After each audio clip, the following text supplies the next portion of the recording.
Lykkelige mennesker i et lukket land. Styret af en ung mand, der er Gud. Den historie fortæller Nordkorea gæster udefra. Can we go there? No. Men overfladen krakelerer. Stop it. Stop shooting. Efter kort tid i landet, hvor virkeligheden overgår fantasien.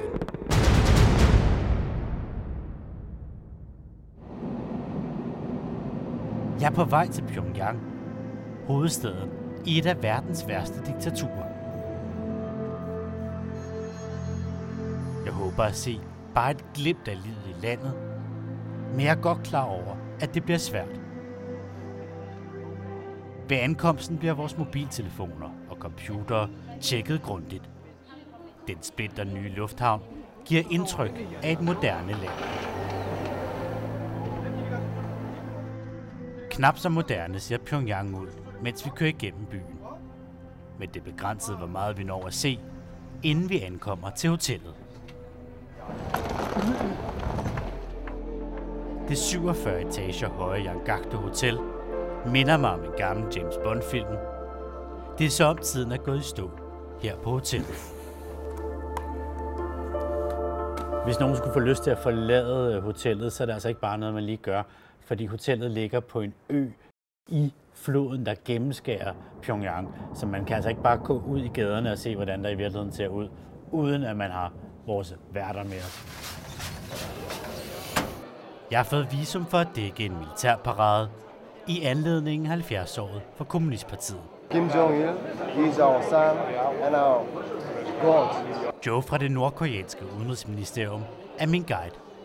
Han siger, at jeg skal adlyde ham, ligesom jeg skal bære et blåt armbånd, når vi er udenfor. Pyongyang er på mange måder en kulisse med skyskrabere og nybyggeri. For kun indbyggere, der er loyale over for styret, får lov til at bo her. Nordkoreas fattige lever ude på landet. Ifølge FN får 10 millioner nordkoreanere ikke nok mad. I 90'erne døde flere 100.000 af sult. Vi bliver kørt ud til en lille park lidt uden for Pyongyang.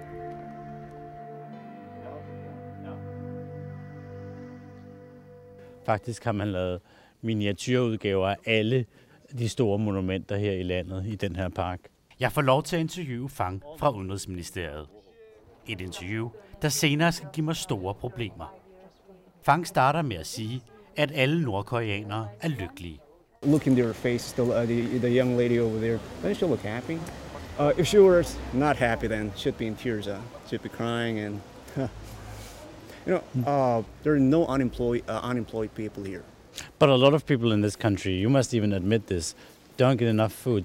Like North Korea would not be able to feed its own population without help from the UN. This is no secret. So you can say there's no unemployment, but there's people starving in North Korea. It's in my view. So what do you think? I mean, isn't that because of the sanctions? Fang er vred på mig, fordi jeg sagde, at der er folk, som sulter i Nordkorea. Han vil se vores optagelser igennem, og senere på dagen får jeg at vide, at der er problemer med mit pas, som myndighederne har. Jeg skal ikke nødvendigvis regne med at komme hjem som planlagt, siger de til mig. Det er ikke en besked, man vil have i et land som Nordkorea. Nordkorea blev grundlagt efter 2. verdenskrig og den efterfølgende Koreakrig. Den første leder, Kim Il-sung, omdannede landet til et totalitært familieforetagende. I dag regerer barnebarnet Kim Jong-un.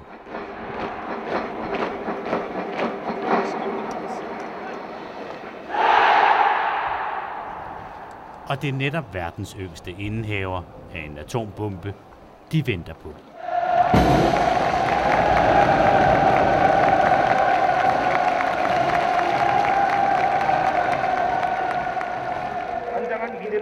참혹한 전쟁을 강요하였고 빈토우에서 허리띠를 저이면서 힘들게 복구하면 또 새로운 침략의 위험을 몰아왔으며 Kim Jong-un lægger ikke skjul på, at han har atomvåben, hvilket er årsagen til sanktionerne imod Nordkorea. Men ellers er det tydeligt, at hæren har set bedre tider. Til gengæld mangler man hverken soldater eller indbyggere, der hylder Kim Jong-un.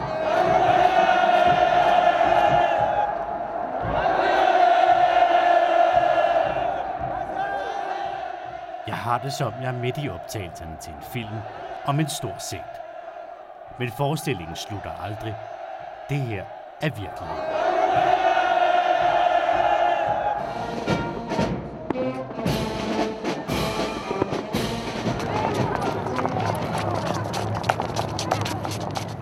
Før alle interview fortæller min guide kilderne, hvad de skal sige.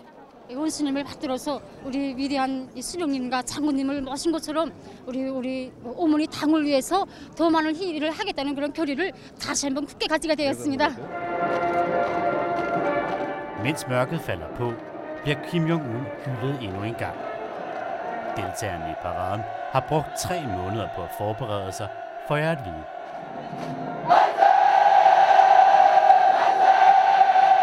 Nordkorea vil gerne have opmærksomhed dagen i dag. Okay, 1 minute to the live. Og for første gang kan TV-avisen sende direkte fra landet. Jeg har ikke nogen mulighed for selv at vælge, hvem jeg vil tale med. I morgen har jeg for eksempel fået at vide, at jeg skal ud og besøge et delfinakvarium. Det er jo ikke noget, jeg selv har valgt. En enkelt forkert sætning kan koste nordkoreanerne livet. Flere 100.000 politiske fanger er i koncentrationslejre, og massehenrettelser er udbredt. Det får vi dog ikke noget at vide om i miniatyrparken, hvor selv en lille fejl udløser skældud. Stop it. Stop shooting. If we shoot our ground leaders in bad way, it's forbidden. Okay. Fra et tårn i parken kan jeg se en landsby i horisonten. Who lives, for instance, out there in those buildings? Farmers. Yeah. Can we go there? No. Because the bus is waiting now and there is far from here. I'd rather see that place than dolphins. But dolphin is very beautiful. Dolphin. Yeah, dolphin Yeah. is very beautiful. Tilbage på hotellet ved jeg godt, at vi har problemer, fordi jeg sagde, at folk sulter i Nordkorea. Vi bliver udelukket fra en koncert samme aften. Den officielle begrundelse er fortsat, at der er noget galt med mit pas. Det her, det er jo måden, hvorpå de i virkeligheden kan sige selv til udlændingen, at her går grænsen. Nu skal du ikke stille flere spørgsmål om livet her i Nordkorea. Jeg tager derfor med til det kommunistiske delfinshow for at vise velvilje over for mine værter. 여러분 안녕하십니까? 지금 온 나라 천만 국민이 경의하는 김정은 원수님의 둘이 철렁같이 뭉쳐. Her kan selv delfinerne regne.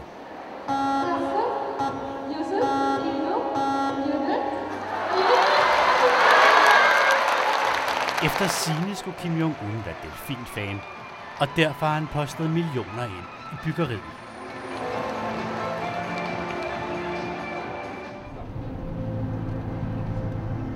På vej tilbage får vi endelig lov til at se en lille smule hverdagsliv foran et stort monument for partiet.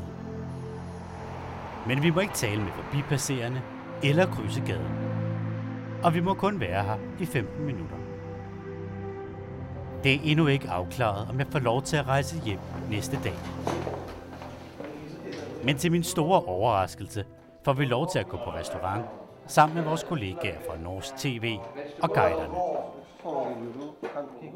Vi er de eneste gæster på restauranten, hvor strømmen hele tiden går. Til gengæld mangler der hverken mad eller risbrændevin. Mine værter insisterer på, at vi skal drikke igennem. Jeg synes ikke, at jeg har noget valg. Mens vi alle bliver fuldere og fuldere, ved jeg stadig ikke, om jeg får lov til at rejse ud af Nordkorea næste dag. Under middagen får jeg at vide, at mine spørgsmål har gjort dem mistænksomme. De siger, at de har brugt lang tid på at undersøge min baggrund. Men det er så, om alkoholen hjælper på konflikten.